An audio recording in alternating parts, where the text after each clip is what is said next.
Sunday అనగానే అందరికీ non veg తినాలి అనిపిస్తుంది కదా, నాకు అంతే. కానీ ఈసారి నేను నాన్ వెజ్కి నో చెప్పాను అనమాట సండే. ఎందుకు అనంటే రీసెంట్గానే మేము చికెన్ తిన్నాం. పైగా ఈ ఎండలకి నాన్ వెజ్ మసాలాలు ఎంత తక్కువ తింటే అంత మంచిది అనిపించింది.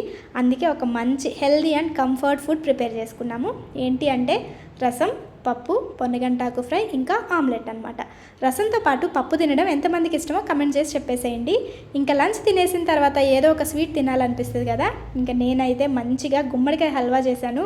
చాలా అంటే చాలా టేస్టీగా ఉంటుంది. చేసుకోవడం కూడా చాలా సింపుల్. గుమ్మడికాయని పెద్ద పెద్ద ముక్కలుగా కట్ చేసుకొని ఒక సట్టిలో వేసేసి సిమ్లో పెట్టేసుకొని ఒక్క చుక్క నీళ్లు కూడా వేయకుండా ఉడికించుకోవాలన్నమాట. గుమ్మడికాయ నుంచి నీళ్లు ఊరి ఆ ఆవిరికే ముక్క అనేది ఉడికిపోతుంది. ముక్క కొంచెం ఉడికిన తర్వాత మన టేస్ట్కి సరిపడా బెల్లం వేసుకొని కొద్దిగా ఇలాచీ పొడి వేసుకొని ఆ బెల్లం దగ్గర పడేంత వరకు మంచిగా ఉడికించుకుంటే టేస్టీ అండ్ హెల్దీ గుమ్మడికాయ హల్వా రెడీ అయిపోతుంది. మీరు కూడా ట్రై చేసి ఎలా ఉందో కమెంట్ చేయండి. Thank you.